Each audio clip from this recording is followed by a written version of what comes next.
Boa noite. Boa noite. Sérgio Moro ouve ex-marqueteiros do PT sobre o sítio de Atibaia atribuído a Lula. O ex-presidente é acusado de receber a propriedade como propina de empreiteiras. 2 ex-gerentes da Petrobras são condenados por corrupção e lavagem de dinheiro. O esquema envolveu 30 milhões de reais em contratos nas áreas de gás e energia. Polícia Federal tenta mais uma vez interrogar o coronel amigo de Temer. O inquérito apura possível suborno num decreto sobre os portos. Após 14 anos parado, o Supremo arquiva investigação sobre Romero Jucá. O crime de desvio de verbas prescreveu e não há mais possível nenhuma punição. Cristiane Brasil cobra rapidez de Carmen Lúcia para assumir o Ministério do Trabalho. A deputada agora é suspeita de acertar apoio de traficantes e pressionar servidores públicos. No pré-carnaval, em São Paulo, multidões nas ruas e mortes violentas. 2 homens assassinados a tiros na Rebouças e um estudante eletrocutado no desfile do Baixo Augusta. O Jornal da Gazeta está no ar.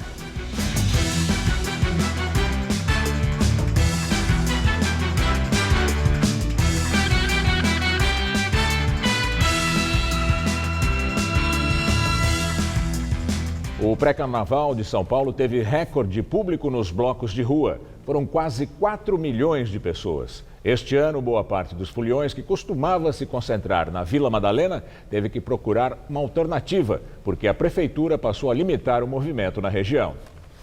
Os cavaletes e cones devem permanecer pelas esquinas da Vila Madalena. É que os materiais foram e serão usados para restringir o acesso do público neste carnaval. A prefeitura delimitou um quadrilátero formado pelas ruas Morato Coelho, Inácio Pereira da Rocha, Fidalga, Wizard, Harmonia e Girassol. Pelas regras, apenas 5.000 foliões podem entrar nesta área nos dias de festa. O trânsito de carros fica proibido. A exceção são os veículos dos moradores. Esta restrição é reflexo da descentralização dos blocos para outros bairros, pedido antigo da vizinhança que sempre reclamou do barulho e da sujeira deixada pela multidão. Esse ano teve 23 de maio, Faria Lima, Consolação, Lago da Batata, então descentralizou um pouco. Antigamente era só Vila Madalena, Vila Madalena, Vila Madalena. Então as coisas melhoraram muito com relação a isso. Para restringir este acesso, a prefeitura contratou uma empresa privada que fez o controle de quem entrava e saía. As pessoas só puderam entrar neste quadrilátero entre as 11 da manhã e as 5 da tarde. E o comércio também foi atingido. Os bares tiveram que fechar as portas às 8 horas da noite.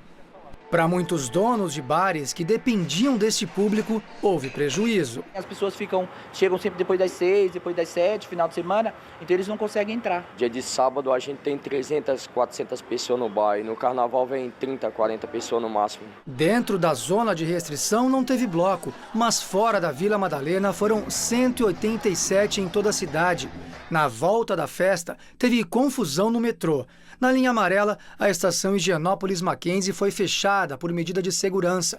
Já na linha azul, a estação Paraíso ficou abarrotada de gente e os usuários reclamaram da falta de seguranças. O metrô afirma que o mau comportamento de alguns passageiros provocou 39 interrupções no sistema ao longo do fim de semana. A maioria foi por acionamento indevido do botão de emergência. Além disso, passageiros sentaram na plataforma com as pernas no vão onde passam os vagões. Ainda no sábado, a polícia prendeu 5 pessoas por envolvimento em uma quadrilha de furto e roubo de celulares. No domingo, a região do Ibirapuera ficou tomada pelo público que foi ver o monobloco. Pessoas foram flagradas fazendo xixi na rua, o que esse ano gera multa de R$ 500.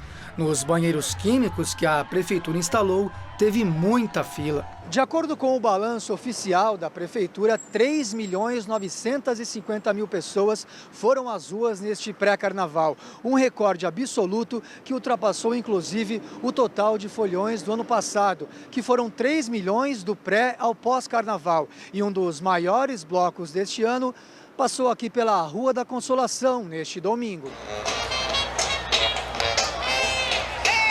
Mais de 1 milhão de participantes brincaram ao ritmo do Acadêmicos do Baixo Augusta, um dos mais populares e tradicionais.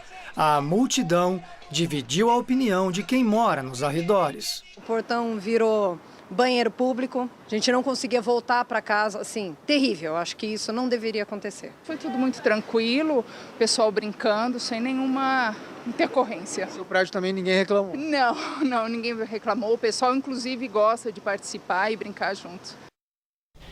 Segundo a Prefeitura, só nas regiões da Sé, Vila Mariana e Pinheiros, onde os maiores desfiles se concentraram, 100 pessoas foram multadas por fazer xixi na rua.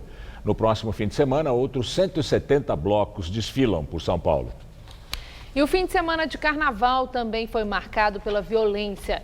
Imagens de câmeras de segurança mostram a confusão que resultou na morte de 2 jovens em um posto de gasolina na zona oeste de São Paulo. Foi no canto desse posto de combustível na Avenida Rebouças, zona oeste de São Paulo, que aconteceu o crime. Um grupo de foliões parou aqui quando saía da região do Ibirapuera e ia em direção a outro bloco de carnaval na Avenida Faria Lima no sábado à noite. Eram 3 carros, 12 pessoas. Uma das jovens contou que as meninas pediram para usar o banheiro e o frentista indicou o espaço com sacos de lixo. 2 homens do grupo também foram lá. E aí teria começado a confusão. Os funcionários avisaram que era proibido urinar no local. Imagens de uma câmera de segurança mostram um dos jovens discutindo com um homem de mochila nas costas. Outro rapaz chega e empurra ele. Um frentista reage, mas leva uma voadora. Ele cai e é agredido, mas logo depois levanta e atira. Foram mortos o professor de Educação Física Bruno Gomes de Souza, de 31 anos, e o metalúrgico João Batista Moura da Silva, de 30 anos. O empresário Rodrigo Beraldi da Silva, de 35, ficou ferido. Uma ótima pessoa, um menino do bem, trabalha comigo, entendeu? Tô arrasado, cara, sabe? É muita crueldade, sabe? Não podia acontecer isso não, velho. O caso está sendo investigado como homicídio na delegacia de número 14 em Pinheiros. No posto, ninguém quer comentar sobre o que aconteceu. Começando hoje, não conheço nada. Já ontem à tarde, um outro episódio acabou em morte no Carnaval de São Paulo. Foi durante a passagem do bloco Acadêmicos do Baixo Augusta. O estudante de engenharia Lucas Antônio Lacerda da Silva, de 22 anos, caiu desmaiado depois de encostar nesse poste aqui de sinalização de pedestre que fica entre as ruas Matias Aires e Consolação, na região central. Ele chegou a ser socorrido, levado para a Santa Casa, mas não resistiu. No poste em que Lucas foi eletrocutado, foram instaladas na última sexta-feira 2 câmeras de segurança da empresa GWA System para monitorar a passagem dos blocos. A empresa foi contratada pela Dream Factory, que venceu a concorrência da gestão João Dória, do PSDB, para gerir o patrocínio de 20 milhões de reais do Carnaval de Rua da cidade de São Paulo. A Dream Factory disse que somente uma perícia irá confirmar a causa da morte do estudante Lucas. A empresa lamenta o ocorrido e afirma que está à disposição da polícia. Sobre o caso das mortes no posto da Avenida Rebouças, a Polícia Civil disse que já pediu a prisão temporária do atirador. O nome dele ainda não foi divulgado.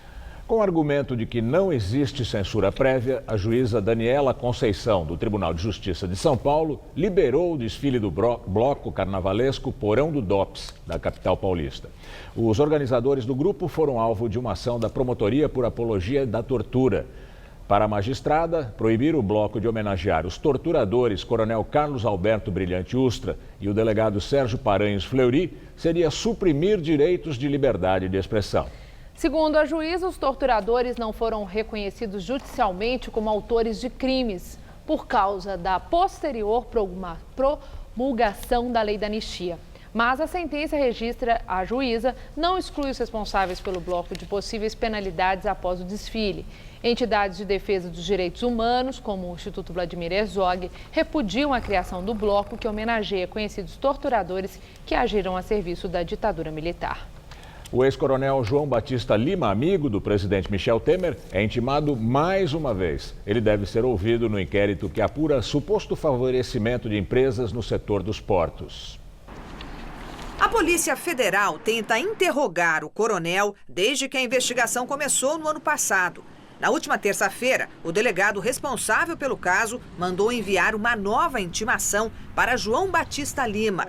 O inquérito apura se o presidente Michel Temer recebeu propina em troca da edição de um decreto que beneficiou empresas no Porto de Santos. A norma de maio de 2017 ampliou de 25 para 35 anos o prazo de concessão das áreas portuárias, que ainda pode ser prorrogado por até 70 anos. O coronel Lima é suspeito de receber propina em nome de Temer. Em uma das mensagens de celular encontradas durante a investigação, o coronel aposentado pergunta a um sócio se Rodrigo já teria feito contato. A polícia quer saber se trata-se do ex-deputado Rodrigo Rocha Loures, investigado no mesmo inquérito. O ex-assessor de Temer foi visto correndo com uma mala com R$500 mil, que, segundo a JBS Friboi, era propina endereçada a Temer. Grampos telefônicos feitos com autorização da Justiça flagraram Rocha Loures conversando sobre o decreto dos portos com diretores da Rodrimar, concessionária beneficiada. João Batista Lima, amigo de Michel Temer há mais de 30 anos, foi intimado a depor várias vezes nos últimos 8 meses, mas sempre alegou problemas de saúde para evitar o interrogatório. O primeiro atestado médico apresentado foi logo depois que o Supremo Tribunal Federal autorizou buscas na casa e na empresa dele em São Paulo. Um dos papéis apreendidos na época se refere a uma reforma na casa da filha de Temer.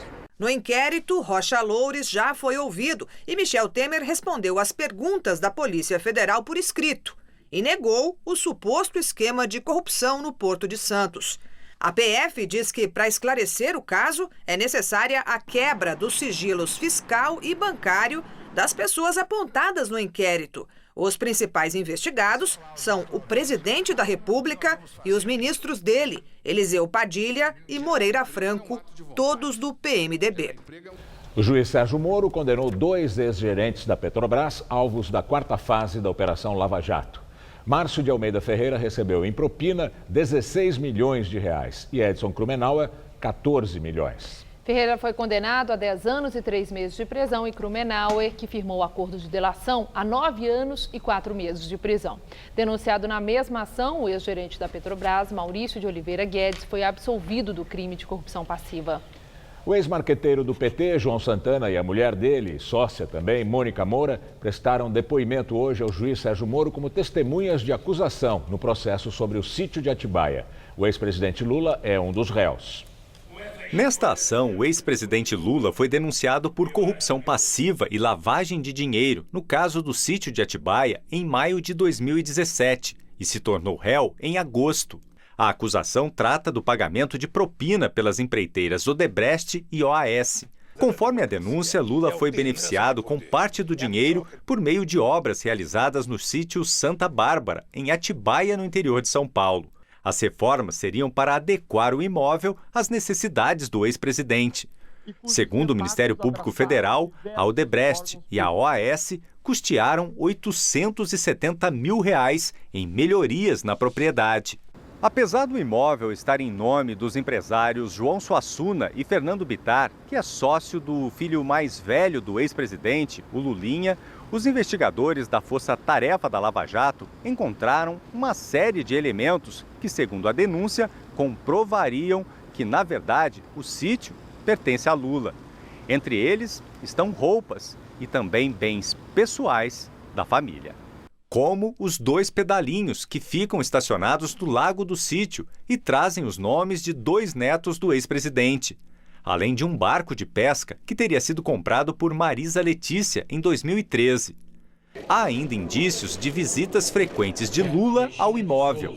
Uma foto do petista com o ex-presidente da OAS, Léo Pinheiro, no sítio, foi anexada ao processo. Além de João Santana e Mônica Moura, que já foram condenados 2 vezes na Operação Lava Jato por lavagem de dinheiro, serão ouvidas mais testemunhas de acusação, depois as de defesa. Lula e os demais réus serão os últimos a serem interrogados.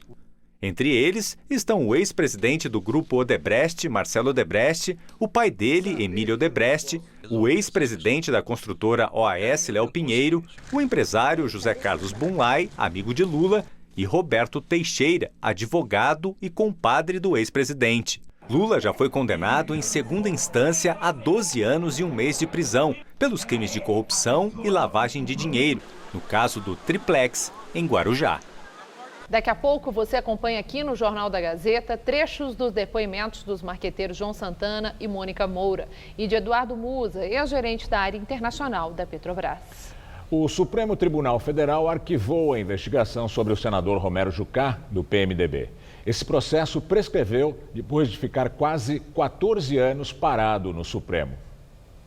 O inquérito foi arquivado pelo ministro do Supremo, Marco Aurélio Mello, a pedido da Procuradoria-Geral da República.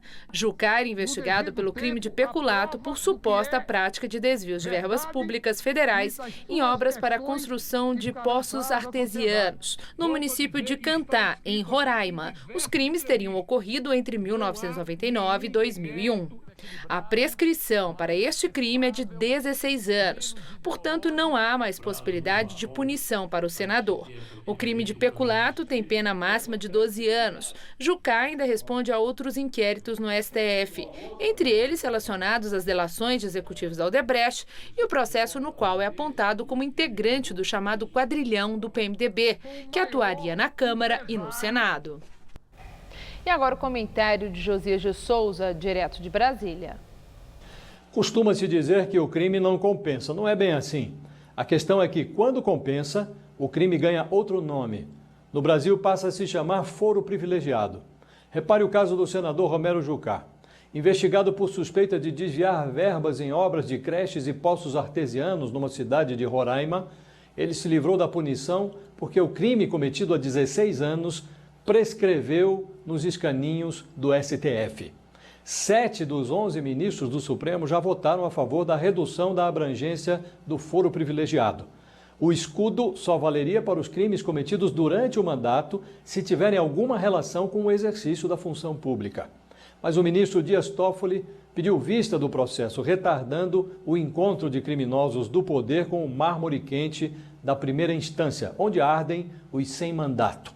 O Supremo ainda não condenou um mísero réu da Lava Jato. Pior, uma banda do tribunal flerta com a ideia de livrar Lula da cadeia. Fica-se com a impressão de que a República não significa mais coisa pública, mas cosa nostra. Enquanto a lei não valer para todo mundo, a democracia brasileira será sempre relativa, mas a corrupção continuará sendo absoluta. Resta perseverar.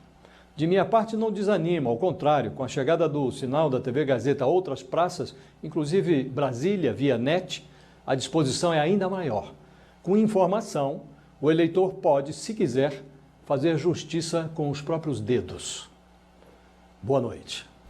Daqui a pouco, Maria Lídia entrevista Eduardo Mufarrege, cofundador do movimento Renova BR, sobre os rumos da política e as eleições. 27 parques em São Paulo continuam fechados por causa da febre amarela. E para aproveitar os dias de verão, o paulistano tem buscado outras formas de lazer. É verão, minha gente, e o pessoal quer sair de casa, ficar perto da natureza, passear com as crianças. Eles brincaram bastante no parquinho, se divertiram. Estão indo para casa acho que bem cansado. Chegar em casa é só dormir. O Parque da Aclimação está aberto. Uma das opções na Zona Sul para lazer de graça. Durante os finais de semana, gente de perto e de longe vem para cá aproveitar esse cenário. Mas nem todo mundo está tranquilo. Mas sempre a gente fica com uma pulga atrás da orelha. Eu me vacinei, esperei os 10 dias, estou voltando também a vir. É que com a morte de macacos por causa da febre amarela, espaços como o Zoológico e o Jardim Botânico fecharam as portas por tempo indeterminado. Apesar da transmissão da doença ser exclusivamente feita por mosquito, a morte dos macacos é um sinal de que o vírus está circulando naquela região. Ao todo, são 27 parques fechados em São Paulo. Haja área de lazer sem poder usar. Resultado, muita gente veio aqui para a piscina, que ficou assim, lotada. Na verdade, já faz um tempo que até eu queria levar elas no parque, mas aí eu não tinha tomado a vacina, então assim, eu não tinha como ir. Aqui não, aqui dá para eu vir sem correr esse risco. A família do Eugênio veio da Zona Norte, área de alto risco para febre amarela. Eles estão todos vacinados, mas aí resolveram aproveitar a folga para conhecer esse novo espaço, bem no centro de São Paulo. A gente gostou por ser em cima, no prédio, tomar um sol, sabe? interessante. É como se do alto de um dos tantos prédios vizinhos à Praça da República nascesse uma praia, bem refrescante, com um sol para cada um. Eu sou do interior, né? Então aí, tipo, vem em São Paulo, você tá no 12º andar de um prédio, vendo todos esses prédios, é sensacional. Para aproveitar a piscina, precisa ter a credencial do SESC e fazer exame médico. É assim na nova unidade na Rua 24 de Maio e também nas outras 23 unidades da capital e da Grande São Paulo. Mas para o arco e flecha, o atletismo infantil e a parede de escalada, que olha só, precisa ter coragem, é só chegar e se animar. Não precisa ficar em casa, então? Não, sem chance, tem um monte de coisa bacana para fazer aqui, é só chegar. 2 executivos da Odebrecht relataram ao Ministério Público Federal que o presidente do PT de São Paulo e pré-candidato ao governo indicou o repasse de R$300 mil em 2014. As doações ilegais feitas por Caixa 2 foram para a campanha do deputado estadual Luiz Fernando Teixeira, do PT. O deputado estadual Luiz Fernando Teixeira é o 3º secretário da Assembleia Legislativa de São Paulo e tem base eleitoral na região do ABC paulista. Segundo o ex-superintendente da Odebrecht Infraestrutura, Luiz Antônio Bueno Júnior, a construtora fez uma doação de R$300 mil via Caixa 2 ao parlamentar em 2014, após ele ser indicado à empresa pelo ex-prefeito de São Bernardo, Luiz Marinho, também do PT. Ele nos visitou no nosso escritório por uma recomendação de Marinho. Marinho era prefeito de São Bernardo. Um pedido de Marinho sempre teria que ser levado em consideração. Luiz esteve comigo no meu escritório, me fez a solicitação. Luiz Fernando também, um cara jovem, ele poderia ter um futuro político e seria uma porta também que nós teríamos na Assembleia Legislativa em São Paulo. Voltei a ele, confirmei que iríamos fazer a doação nesse valor de 300 de Caixa 2 e 251 oficiais, o que ele aceitou. O ex-diretor de Relações Institucionais da Odebrecht, Alexandrino Alencar, também relatou aos procuradores federais que a empresa fez doações ilegais para o deputado Luiz Fernando Teixeira, devido à proximidade dele com Luiz Marinho. O escritório dele nos pediu recursos e nós oferecemos, pela proximidade que ele tinha com o prefeito Luiz Marinho e com os interesses bem tangíveis que se tinha na engenharia, na questão de mobilidade urbana na região, nós oferecemos para ele, via Caixa 2, um volume de R$300 mil. Teve atuação efetiva do senhor Luiz Fernando Teixeira? Sim, ele tentou ajudar? Tentou ajudar, ele, sem dúvida nenhuma, ele tentou ajudar. Por conta das revelações, o deputado estadual Luiz Fernando Teixeira, que é irmão do deputado federal Paulo Teixeira, do PT, está sendo investigado pelo Ministério Público Federal, assim como o ex-prefeito Luiz Marinho. Por meio de nota, Luiz Fernando Teixeira disse que nunca solicitou recursos ilegais para financiar campanhas eleitorais e jamais interferiu em qualquer contrato da Odebrecht com o setor público. O ex-prefeito de São Bernardo, Luiz Marinho, também declarou, por meio de nota, que nunca autorizou nenhuma pessoa a falar em nome dele sobre esse ou qualquer outro assunto. O novo presidente do Tribunal de Justiça de São Paulo, Manuel de Queiroz Pereira Calças, disse que a concessão de auxílio moradia aos membros do Judiciário configura um salário indireto e está previsto na Lei Orgânica da Magistratura. Essa declaração foi durante uma coletiva de imprensa depois da sessão de abertura do ano judiciário e da posse do Conselho Superior da Magistratura do Estado.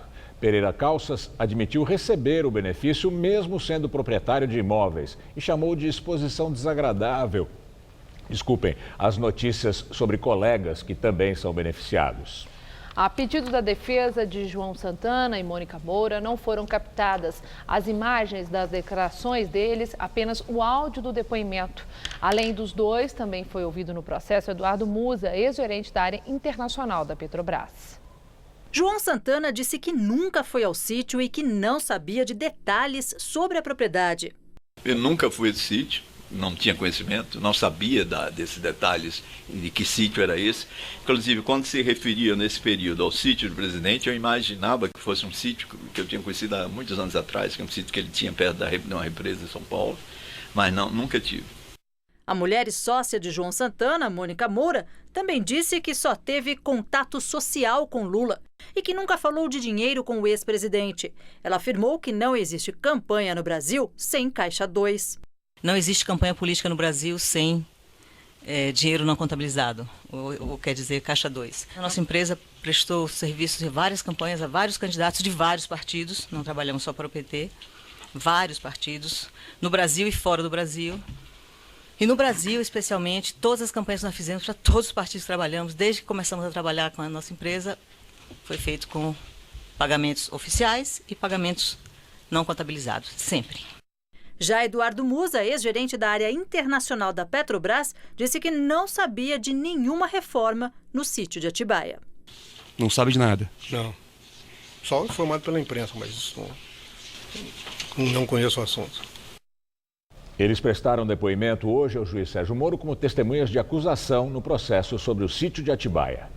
O PT publicou texto no seu site nesta segunda-feira em que afirmava que a presidente nacional do partido, a senadora Gleisi Hoffmann, sinaliza que a legenda não vai reconhecer o resultado da eleição presidencial de outubro, caso o ex-presidente Luiz Inácio Lula da Silva for impedido de disputar o pleito. E que sem a candidatura teremos a ilegitimidade do processo eleitoral. Horas depois, o partido informou que o material foi publicado por um erro da produção do site. Um comentário do jornalista Ismael Moraes foi reproduzido como um subtítulo do artigo de Gleisi, permitindo interpretar que seria um comentário oficial. Moraes abre espaço semanalmente em seu blog para artigos da senadora. O PT informou ainda que o texto anterior não representa o pensamento de Gleisi Hoffmann. E agora vamos ao comentário de política com Bob Fernandes. Datafolha. Metade do Brasil elegeria Lula presidente. Outra metade o quer fora da eleição e preso.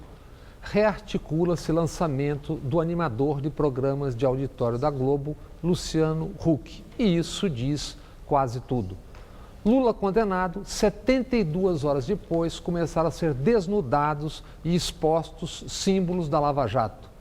O juiz Sérgio Bretas, usuário da Bíblia para lições de moral, recebe auxílio moradia.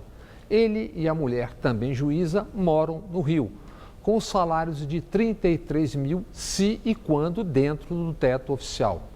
Só auxílio moradia, 4.300 por cabeça, é mais do que ganham 92% dos brasileiros.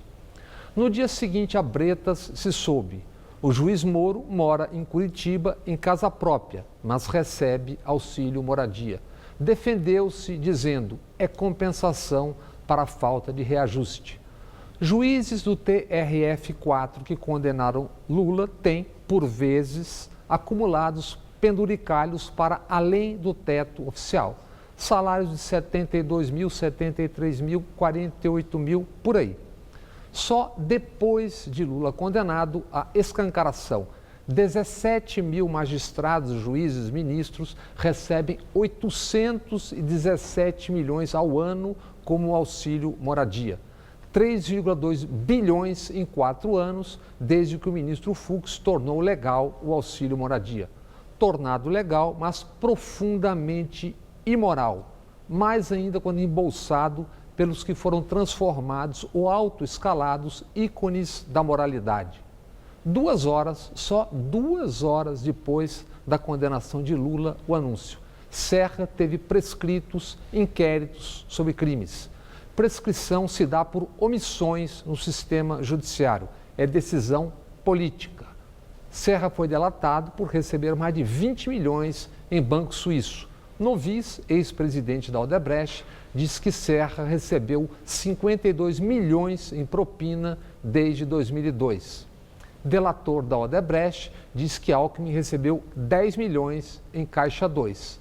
Aécio, delatado por milhões, sumiu do noticiário. Romero Jucá, vimos há pouco, arquivaram um de 14 anos. O Supremo ainda não julgou nem um político envolvido na Lava Jato. Temer e demais honestos poderão renovar mandato e foro privilegiado antes de julgados. A Lava Jato tem 9 anos oficial, mais de 3 mil dias. Em 7 dias, Só depois de condenar Lula à cadeia, o judiciário começou a ter expostos privilégios e vísceras. Note-se, por 3/4 da sua história, o Brasil teve escravidão, com os senhores e seus capitães do mato, os encarregados de caçar, açoitar, humilhar e enquadrar os escravos rebeldes. Boa noite. Depois de 45 dias de férias, o Congresso volta às atividades e se prepara para tentar votar a reforma da Previdência.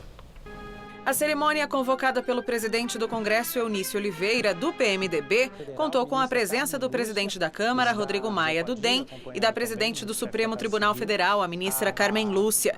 Entre as pautas concentradas no primeiro semestre está a aprovação do texto da Previdência, que deve ser votada no dia 19 de fevereiro. Para passar no Congresso, a proposta precisa de 308 votos a favor, de um total de 513 parlamentares.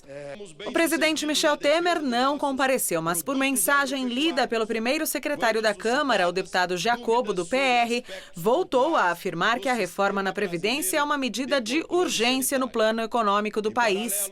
O presidente da Câmara, Rodrigo Maia, discursou sobre os novos desafios do ano e destacou os avanços, como a votação da reforma trabalhista.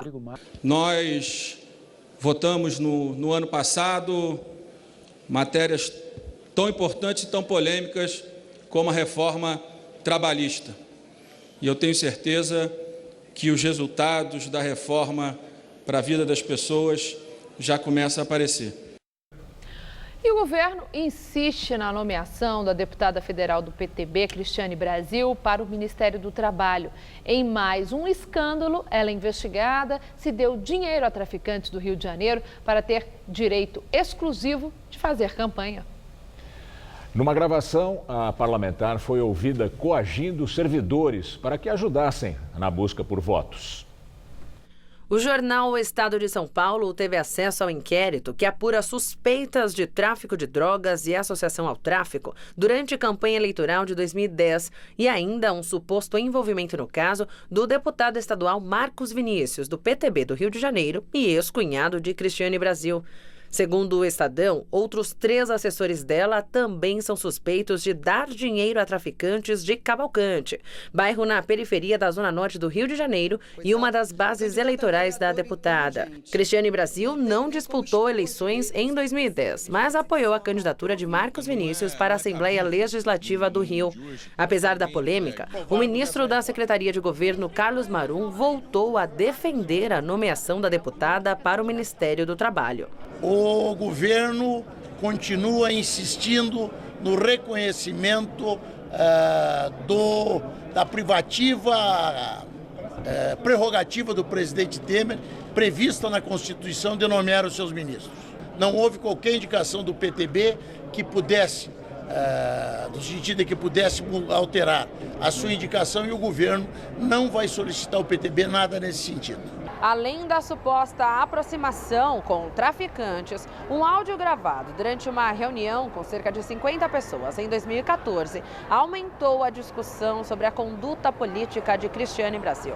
Na gravação, ela pressiona os servidores a ajudarem na conquista de votos. O conteúdo divulgado pelo programa Fantástico da TV Globo foi gravado dentro da Secretaria Especial de Envelhecimento Saudável e Qualidade de Vida da Prefeitura do Rio.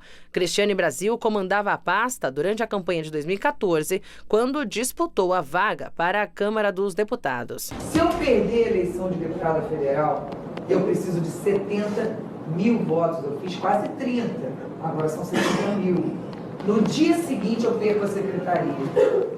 No outro dia, vocês perdem emprego. Só tem importância na política quem tem mandato. Só tem mandato quem tem voto. Só tem voto quem tem pessoas como vocês que estão na ponta ajudando a gente a pedir e propagar o voto. Do contrário, não funciona. Se amanhã vocês ficarem desempregados, como é que vai ser a vida de vocês? Vai ficar um pouquinho mais complicado. Não é? No áudio, a parlamentar simula como os funcionários poderiam pedir votos. Eu preciso de uma coisa que está na mão de vocês agora. que é a credibilidade junto ao idoso, é a amizade que eles têm com vocês, é o carinho que eles têm com vocês no dia a dia. Se cada um no âmbito familiar me trouxer 30 fidelizados, mas pô, tu é minha mãe. Se tu não botar nela, eu perco emprego. Olha que poder de convencimento essa frase tem. O deputado estadual Marcos Vinícius, que disputava a reeleição, também foi gravado no encontro. Em 4 de janeiro, Cristiane Brasil foi nomeada para o Ministério do Trabalho pelo presidente Michel Temer. Desde então, a filha do presidente nacional do PTB e ex-deputado Roberto Jefferson teve 2 cerimônias de posses canceladas. A última foi suspensa pela ministra presidente do Supremo Tribunal Federal, Carmen Lúcia. Cristiane Brasil, que já foi condenada em ações trabalhistas, divulgou nota hoje, na qual afirmou que está sofrendo uma campanha difamatória que busca impedir a posse no Ministério do Trabalho. No documento, ela pediu à ministra Carmen Lúcia que julgue o mais rápido possível essa questão. Ela nega todas as acusações. O deputado Marcos Vinícius diz que não conhece a gravação e que, consequentemente, não pode se manifestar sobre o suposto material. Quanto à investigação por associação ao tráfico, ele afirma que em 2010 prestou esclarecimento sobre o caso e que os fatos narrados nessa denúncia anônima não foram comprovados. O governo da Venezuela afirmou que está preparado para um possível boicote dos Estados Unidos ao petróleo do país. O presidente Nicolás Maduro minimizou a possibilidade de novas retaliações econômicas depois do secretário de Estado americano Rex Tillerson afirmar na Argentina que o estrangulamento da economia venezuelana poria fim ao regime chavista. Os Estados Unidos compram cerca de 750 mil barris dos quase 2 milhões de barris produzidos por dia na Venezuela.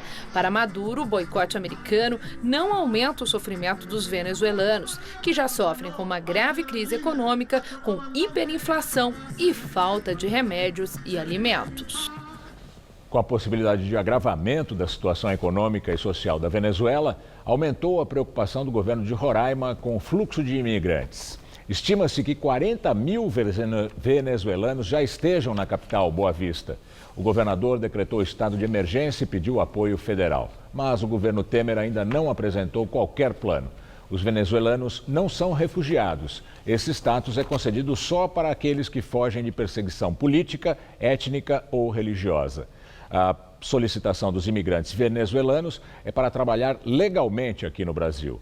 Perguntado pelo Jornal da Gazeta, o Ministério do Desenvolvimento Social, responsável pelo planejamento, não respondeu. E agora as notícias do esporte, com Estela Gontijo e Celso Cardoso. Depois do esporte, Maria Lídia entrevista ao vivo Eduardo Mufarege, cofundador do movimento Renova Brasil, sobre as eleições. O Palmeiras levou a melhor no clássico deste domingo contra o Santos e se mantém com 100% de aproveitamento no Campeonato Paulista. Boa noite, Celso. Seja bem-vindo de volta. Obrigado, Estela. Pois é, o Palmeiras venceu bem o clássico de domingo e se mantém com a melhor campanha do Campeonato Paulista. O fim de semana ainda teve vitória do São Paulo e do Corinthians, dono da segunda melhor campanha. Veja os gols.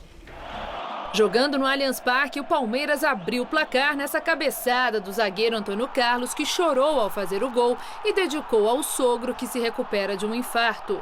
Os donos da casa ampliaram no segundo tempo com esse chute forte do colombiano Miguel Borja. 2-0 Palmeiras. O Santos ainda diminuiu com Renato de cabeça, mas a reação parou por aí. Final Palmeiras 2, Santos 1.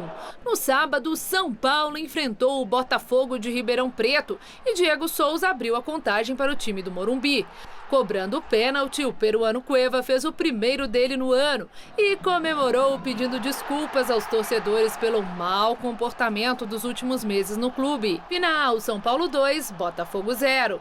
Em Novo Horizonte, o Corinthians conquistou mais uma vitória nessa cobrança de falta que terminou com a cabeçada de Pedro Henrique, que fez o único gol da partida. Novo Horizontino 0, Corinthians 1, placar final. O Palmeiras está bem, o Corinthians também está bem. Na sua avaliação, é o começo de campeonato paulista, qual que está melhor, dá para falar? O Palmeiras. O Palmeiras especialmente pelo que produziu nos 10 minutos iniciais de cada tempo. né? Nos primeiros 10 minutos contra o Santos foi um Palmeiras avassalador. Fez 1-0, poderia ter feito o segundo, o Lucas Lima acertou a bola na trave.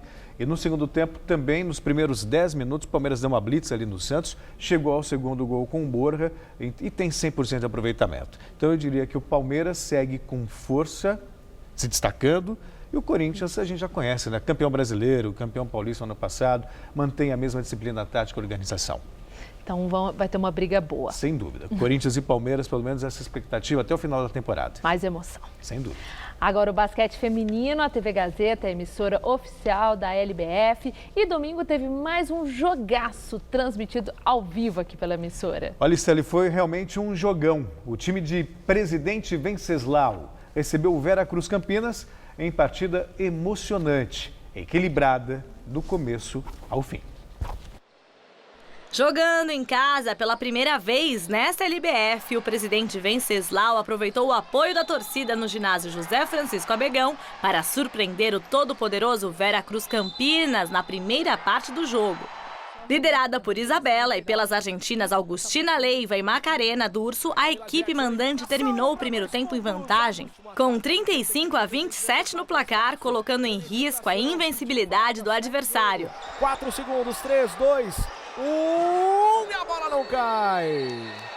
Mas na segunda etapa, o time de Campinas voltou com tudo e virou o jogo graças ao talento da cubana Ariadna. A maior pontuadora da história da LBF e aniversariante do dia presenteou os amantes do basquete com grandes jogadas. A cubana voltou com tudo. Vitória por 73 e 67, com direito a um duplo-duplo de Ariadna, que comemorou os 35 anos, com 30 pontos e 10 rebotes no jogo. Nosso time demorou, mas conseguiu encontrar o nosso ritmo de jogo. Graças a Deus, a gente conseguiu essa vitória. Até falei para as meninas brincando, falei, não deixe ninguém estragar meu aniversário. Graças a Deus deu certo. Que festa de aniversário. Tá certo, então. Muito obrigada, Boa Celso. noite. Boa noite. Com você, Gamberini. O mercado financeiro aposta na queda da Selic. Relatório Focus do Banco Central tem projeção de queda de 0,25% da Selic, ficando em 6,75% ao ano. A primeira reunião do ano do Comitê de Política Monetária começa amanhã e o resultado deve sair na quarta-feira à noite. E agora vamos ao comentário de economia com Denise Campos de Toledo. A expectativa maior em relação ao Copom não é o tamanho do corte dos juros, que deve mesmo ser de 0,25%, com a Selic caindo para 6,75% ao ano. A dúvida é quanto aos futuros passos da política de juros. Pela inflação atual, daria até para contar com mais um corte de 0,25% e a taxa básica em 6,5% ao ano. Só que a atual direção do BC, desde o começo, tem chamado muita atenção para a necessidade de ajuste das contas públicas. Ajuste que depende bastante da reforma da Previdência e reforma que parece cada vez mais improvável. O governo tem feito de tudo, até negociações pouco éticas, como a insistência no nome de Cristiane Brasil para o Ministério do Trabalho, para garantir os votos que precisa. Até ministros fora do núcleo econômico saíram a campo com vídeos da internet defendendo a reforma. Mas as perspectivas não são boas. Consequentemente, aumentam as incertezas em relação ao quadro fiscal. Há todo um esforço também para o cumprimento da meta deste ano, que é de um déficit de 159 bilhões de reais. Na semana passada já foi até anunciado um contingenciamento de mais de 16 bilhões no orçamento. Mas só cumprir a meta, e isso ainda vai depender de receitas extraordinárias, como a privatização da Eletrobras, não garante o ajuste das finanças, o que pode levar o Banco Central a parar de cortar os juros.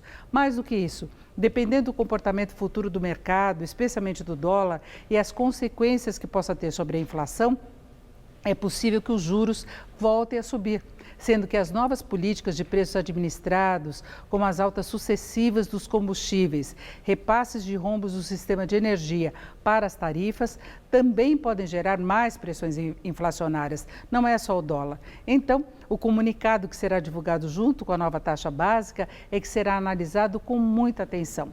Detalhe, tudo isso se refere às expectativas para este ano. Para 2019, com o novo governo e nova direção do Banco Central, supondo que mantenha o foco no controle da inflação, o mercado já prevê que a taxa básica volte mesmo a subir, chegando a 8%. é que, mesmo com incertezas em relação ao ajuste fiscal, a previsão é de um crescimento maior da economia, que pode dar margem para remarcações de preços, num ano em que a meta de inflação será mais baixa. A meta vai passar de 4,5% para 4,25%. Por enquanto, os analistas do mercado prevêem a inflação em 4,25% no ano que vem, mas ainda há um longo caminho até lá e com uma agenda bem complicada. Boa noite. Daqui a pouco, Maria Lídia Flândula entrevista Eduardo Mufarege, cofundador do movimento Renova Brasil, sobre as eleições. Até já. Na entrevista do dia com Maria Lídia Flândula e a busca pela renovação na política. Entrevisto Eduardo Mufarege. Ele é cofundador do movimento Renova BR, sócio da empresa de investimento Tarpon e presidente do Conselho de Administração da Somos Educação S.A. Muito obrigada, Eduardo.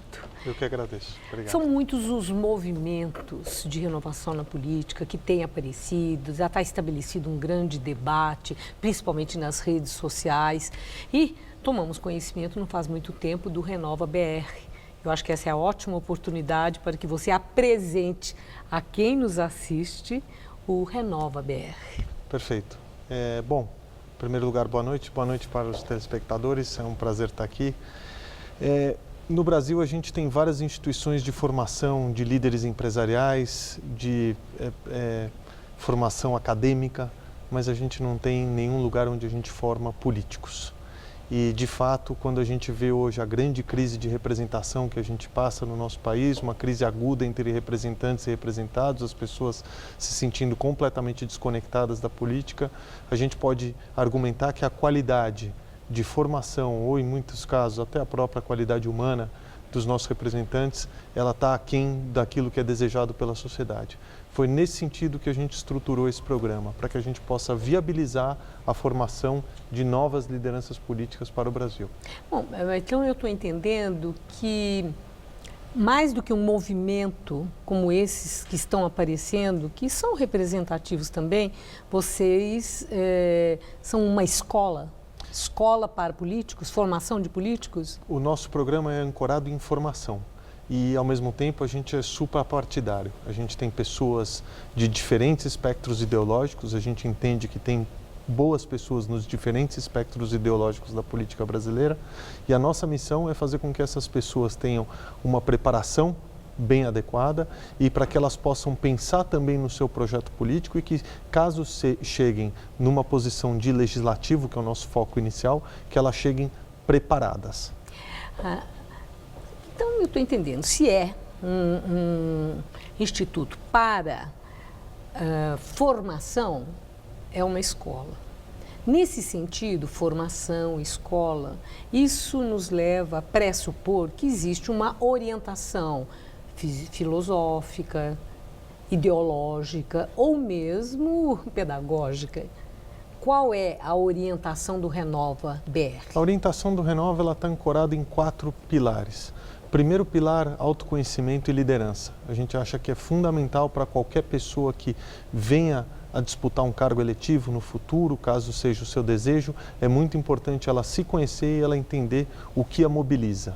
O segundo pilar é o nivelamento absoluto sobre os desafios do Brasil. A gente acha que é fundamental a gente construir consenso. Hoje existem vários pontos que são consagrados na sociedade brasileira e que ainda assim a gente não discute. A própria reforma política é uma delas. Terceiro pilar são uma base de escolhas optativas muito vasta. Quer dizer, se eu sou um potencial líder político e eu tenho interesse em áreas específicas, desde sistema prisional, prostituição infantil, educação básica, primeira infância, a gente dá o acesso e a viabilização de conexão com os melhores especialistas dessas áreas para promover uma capacitação profunda, já que essas pessoas potencialmente serão futuros legisladores. E é fundamental que eles tenham conhecimento e profundidade dentro desses temas. E o quarto pilar é do próprio jogo político. Como ele pode ser um candidato no futuro, com eficiência, comunicando com o eleitor de forma adequada e sendo um proponente de pautas positivas. Olha, é claro, no tempo que nós dispomos, eu não pediria para você especificar cada uma, porque genericamente é um programa bonito. genericamente, né? A ideia é uma coisa idealizada, muito interessante, que contempla muitas das variáveis que envolvem a responsabilidade do poder público. Mas no compromisso com a sociedade, o que é que vocês norteiam no sentido de ser priorizado? A gente tem alguns compromissos que são importantes. Em primeiro lugar, a gente acha que é fundamental que essas pessoas, quando elas sejam eleitas, caso elas venham a ser, que elas cumpram seus mandatos. Parece simples, mas o Brasil criou uma cultura de suplência absurda. É recado para o Dória? Não, não é recado para ninguém. É um recado que quando a gente elege, principalmente para o Legislativo, um representante, a gente quer que aquela pessoa seja o nosso representante. Na medida em que ele sai logo no início do mandato para cumprir um outro papel, ele está quebrando esse acordo para privilegiar um projeto pessoal. Muitas vezes isso... Ou do partido, né? Ou do próprio partido. A gente acha que essa é uma regra que a gente precisa quebrar, porque ela é uma regra infeliz que quebra o grau de representação. Segundo ponto, é transparência completa nas votações, seja em plenário, seja em comissões. Quer dizer, eu votei A ou eu votei B por conta de tais razões. E prestar conta para o seu eleitorado, quer dizer, não ter nenhuma agenda obscura, que ele possa vir a público e dizer por que ele teve um determinado comportamento numa determinada votação. Parece elementar, mas muitas vezes não acontece. Terceiro ponto, a gente criou uma estrutura de verba de gabinete, que é uma verba de gabinete padrão, que é o que o congressista precisa para o exercício de sua função, sem nenhum exagero para um lado, nem nenhum sacrifício para o outro, e a gente espera que ele seja aderente a essa estrutura, que é uma estrutura mínima, mas que respeita ao mesmo tempo o cidadão e o pagador de impostos, que é quem está financiando aquela estrutura. Por último, a gente espera que esse grupo seja proponente de um novo modelo de participação política, mas isso é parte do trabalho de formação que eles estão desenvolvendo e o próprio grupo vai elaborar isso como uma resolução de comum acordo entre eles dentro desse esforço. Eduardo, vocês já fizeram uma seleção de alunos em diferentes estados do Brasil, já apresentaram e inclusive são bolsistas, né? Alguns receberão, eu não sei se todos, uma quantia X para a fase do curso, etc. Quem é que banca essas despesas do Renova BR? Como é que é essa questão do fundo que paga a conta? Em primeiro lugar, não é um fundo, né? O Renova é uma associação, uma instituição sem fins lucrativos. Nem existe uma estrutura de fundo que comporte esse tipo de atividade. Para nós, o mais importante é que as pessoas que têm a coragem de se dedicar à política, que infelizmente hoje elas são muito raras, principalmente aquelas que têm outras opções de vida e outras possibilidades, que elas possam de fato se dedicar, elas possam se dedicar à formação. A formação é muito extensa e muito profunda. Sim, mas quem banca? Já vou chegar lá. Não é pelo nosso tempo, que é muito curto. Tá bom. Então, é muito extensa e muito profunda e a gente acha que a dedicação de tempo é essencial, principalmente para aquelas pessoas que não têm um colchão para poder se manter, porque senão, no final do dia, enquanto você sai candidato, as contas continuam chegando no final do mês. E mesmo quando você está estudando, a vida segue. Então, a gente construiu um programa que é um programa ancorado em bolsas, né, para aqueles que querem. Não são todos que querem, uma parte não desprezível abdicou, porque estão focados somente na formação. E essas bolsas vão ser bancadas por pessoas físicas, que estão doando parte dos seus recursos para o Renova. São doações e a gente pretende, ao final do nosso período de captação, que termina no segundo trimestre, a gente vai divulgar quem são as pessoas físicas que estão apoiando o Renova. Diz a filosofia popular que não há almoço de graça. Vocês exigem uma contrapartida desses bolsistas, se forem eleitos? As contrapartidas são aquelas que eu coloquei para você, de cumprimento de mandato e de transparência. A gente não exige nada além disso. Corresponder ao que foi ensinado. Eu acho que a gente tem que mudar o nosso ciclo vicioso no Brasil hoje, que a gente criou, de rejeitar a política. A gente precisa pegar as boas pessoas que estão de fato comprometidas em servir a sociedade e estimulá-las. Não dizer para que elas não para elas não irem em frente, porque isso, de uma certa forma, não serve ao interesse de participação e de evolução da própria sociedade. Muito obrigada, Eduardo. Eu que agradeço. Pelos seus esclarecimentos e espero que nesse ano eleitoral voltemos a conversar. Obrigado. Uma boa noite. Boa noite. E o Jornal da Gazeta termina aqui. Boa noite. Boa noite.